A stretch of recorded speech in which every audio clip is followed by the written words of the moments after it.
వరదరాజుల వాళ్ళు వాళ్ళ చెల్లెలి ఇంటికి డబ్బును తీసుకుని వచ్చి చూపిస్తారు. ఇక శ్రీరాజ్ అయితే బ్యాగ్ను ఓపెన్ చేసి ఇదిగోండి అన్ని డబ్బు నోట్లే, డబ్బు కట్టలు అని చెప్పి చూపిస్తూ ఉంటాడు. అది చూసి ఇంట్లో వాళ్ళందరూ ఒక్కసారిగా షాక్ అవుతారు. ఇక వరదరాజులు వాళ్ళ చెల్లెలు జగదీశ్వరితో ఇలా అంటూ ఉంటాడు, ఇదిగోండి మీ వాటా 2 కోట్లు అని చెప్పి ఇస్తూ ఉంటాడు. అది వినగానే ఇంట్లో వాళ్ళందరూ కూడా ఒక్కసారిగా షాక్ అవుతారు. ఇంతలో అక్కడ ఉన్న విరాట్ అయితే చంద్రకళ దగ్గరకు వెళ్ళి, ఏంటి చంద్రకళ ఇది, ఏంటి ఏం చేస్తున్నారు, మీకు అర్థమవుతుందా అని చెప్పి అడుగుతూ ఉంటాడు. అది వినగానే చంద్రకళ అయితే ఏం మాట్లాడకుండా మౌనంగా ఉంటుంది.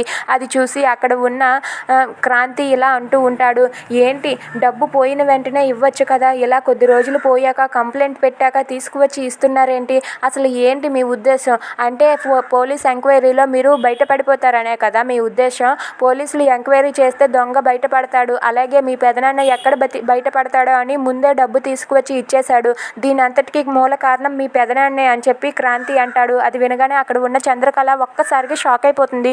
ఇక ఆ మాట విని జగదీశ్వరి అయితే ఏం మాట్లాడుతున్నారా నువ్వు అని చెప్పి అంటూ ఉంటుంది.